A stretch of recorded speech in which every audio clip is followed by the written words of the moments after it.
Hey class, hope you guys are doing well today. So today we're going to talk about world hunger and poverty. This is in your textbook and our subject for this week. So there's a few things that we can define with this, and we're going to talk about the different theories and the way they would approach this matter. So first, let's talk about the definitions of poverty. So we've got absolute poverty. These are just international definitions. So someone who is in absolute poverty is someone who is literally struggling to survive. Someone who does not have basic access to food and water or shelter or something like that. There are very few, if any, people like that in the United States. This is mostly in places in the third world, sub-Saharan Africa, Southeast Asia, or something like that. We don't see really much absolute poverty in the Western world. What we have mainly here in the United States and the Western world in general would be something like relative poverty. So this is someone who is below the common standard of living. So North Carolina, I think the average family's income is around $40,000, $40,000. That's average for rural North Carolina. So if you're below that, then you're in maybe some kind of poverty. I think our actual poverty statistics say if you make less than 16,000 a year, then you're considered impoverished. So there's a couple of different figures that we could work with that. So generally, we could think of some of us might consider ourselves poor.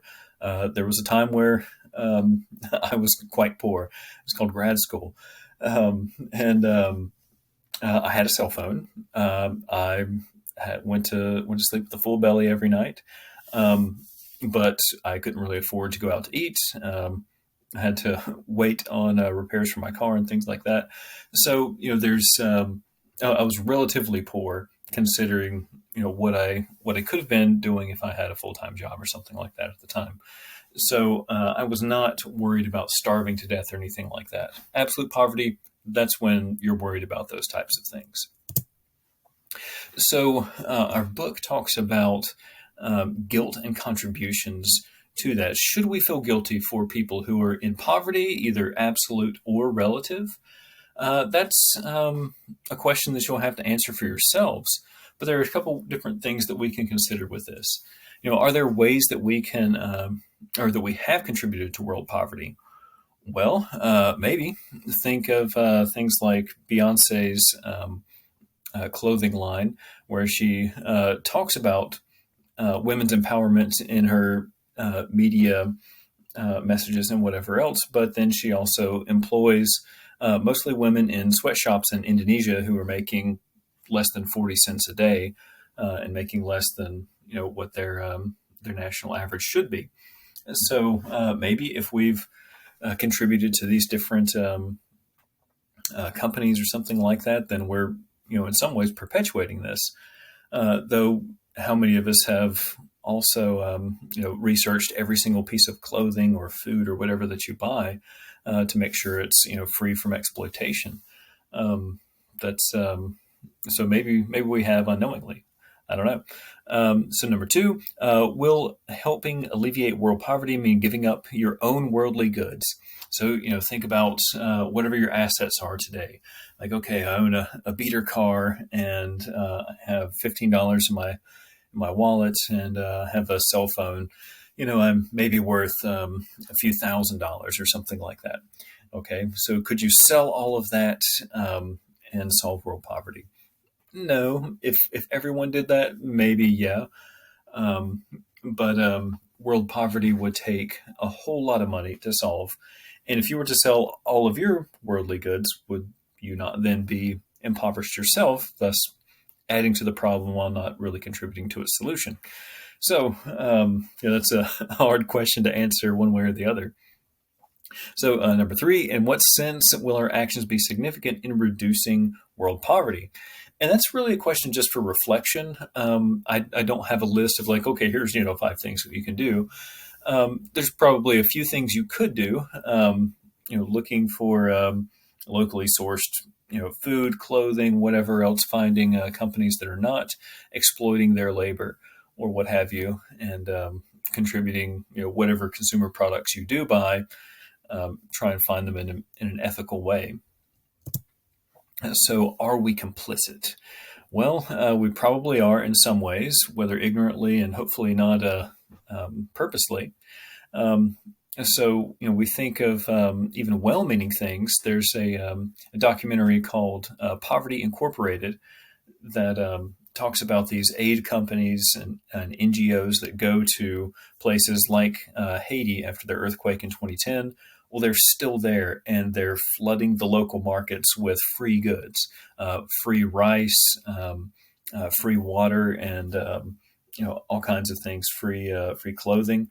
And so, if you own a clothing shop or you were a rice farmer, we've been put out of business because you can't compete with the free and subsidized stuff coming from rich Western countries. So, buying products that are made with exploitative labor, or our well-meaning charity that destroys local industries, we might be complicit in some way. Think about your Chiquita bananas or your Dole pineapples. The Dole company helped, this has been almost 100 years ago, to overthrow the government of Hawaii and set up the country or the islands as an American protectorate. And now, of course, it's a state. And the banana republics, the governments were either pressured or overthrown into becoming these satellite states of America and having favorable trade deals towards the United States. That's where we get the term Banana Republic, and now we have even a clothing company called Banana Republic. So a Banana Republic has a pretty dark history behind it. You should look it up sometime. So what should we do? What can we do? What can you do here in Cleveland County? I'm not sure. We can certainly live virtuously, as we've been talking about for this entire semester. So here's our case for helping other countries. So we've got compassion as a virtue. If we look at Aristotle's different virtues, he had his cardinal virtues and some ancillary virtues, but compassion is not really one of them. But I think it would definitely fit within his framework if you were to put some nuancing in there, because we can look at wanting to help people, charity cases where we give and it's a good thing, like right after the earthquake in Haiti. It was good that people came in there and gave aid. Now it's been 11, 12 years since the earthquake, and we're still doing the exact same thing. It's no longer helping, it's excessive. So there's the golden mean in Aristotle's philosophy. You've got excess and you've got deficiency. So compassion and charity would be giving that right amount and helping that right amount where you're not, impoverishing yourself, and you're not also, destroying someone with your abundance of charity. So that might be one way that we could do something like that. Group egoism. So this is taking kind of the egoistic philosophy of self-interestedness, that the ethical thing to do is to act in a self-interested way. Well, the group egoist would say, well, it's not just me, it is, my community or my nation or something like that. So you've got, the United States. It would be in our interest to help other countries. So, they might become allies or at least not enemies or what have you. And this is, long-term thinking that the egoist is going for here. So we've also got the utilitarian perspective. This is a pretty popular one. This man here on the screen with me is Peter Singer. He is probably one of the most famous contemporary utilitarians, and he actually practices what he preaches. So he doesn't think fossil fuels are a good thing.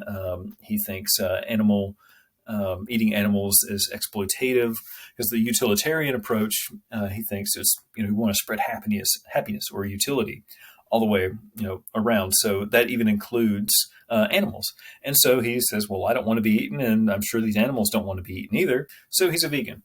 So he thinks that we should certainly contribute towards this end of spreading happiness in our own personal lives, and maybe the way we vote or something like that.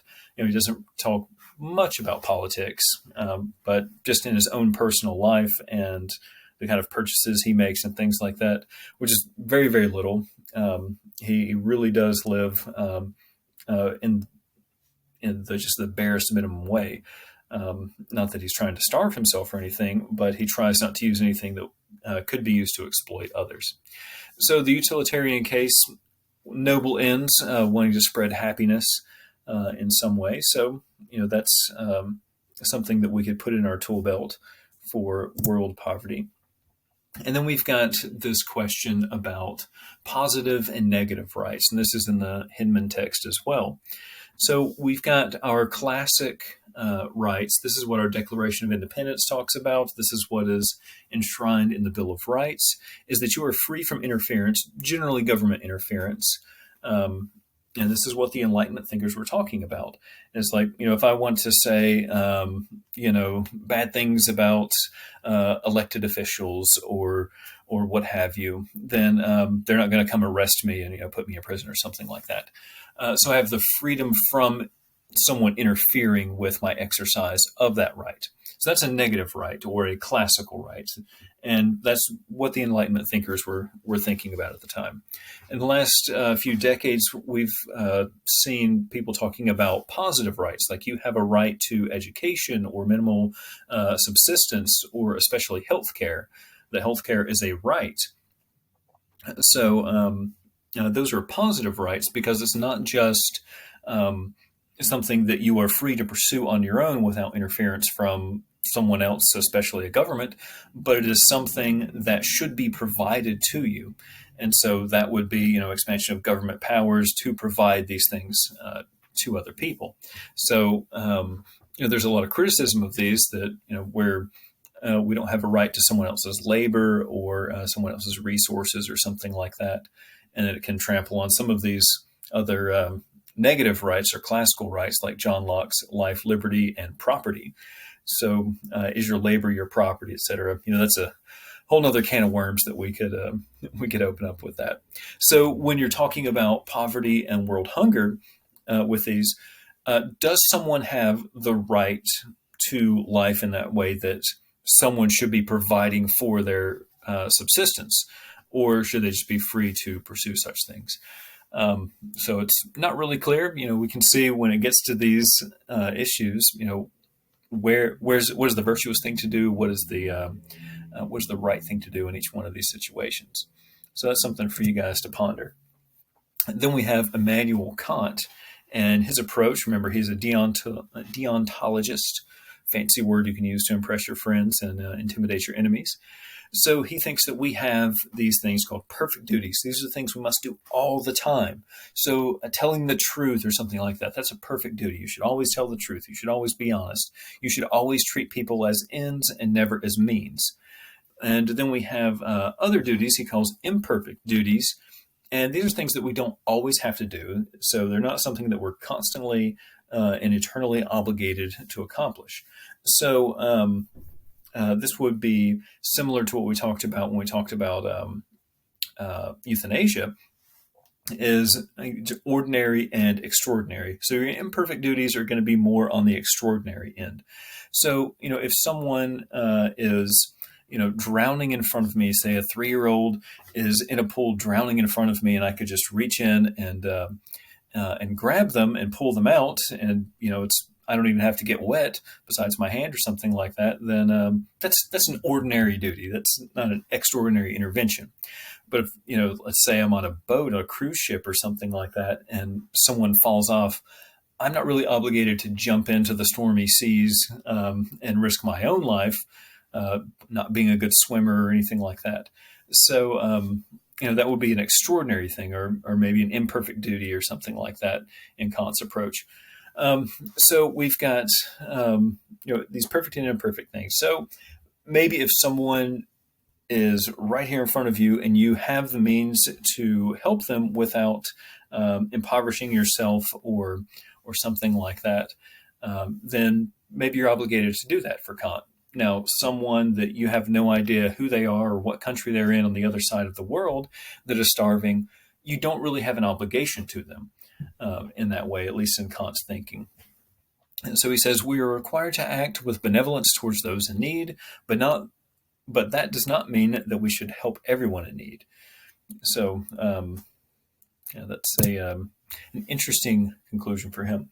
Well, all of these approaches, whether it's Aristotle's virtue ethics or egoism or utilitarianism or Kantian deontology, you've got all of these positions talking about helping and compassion and charity being something that we should all have. So think about that. Think about what the good is and what our obligations are, regardless of what position you ultimately fall in. And think about what your own position is, what you think you most align with, and how would you work that out in conjunction with all of your other ethical beliefs. So that's kind of your task in this class, is to figure out what theory you think really corresponds to reality. How do we pursue the good, and how do all of my views work together in some kind of comprehensive whole? So just definitely look at your own ethical outlooks in this with conjunction of everything else.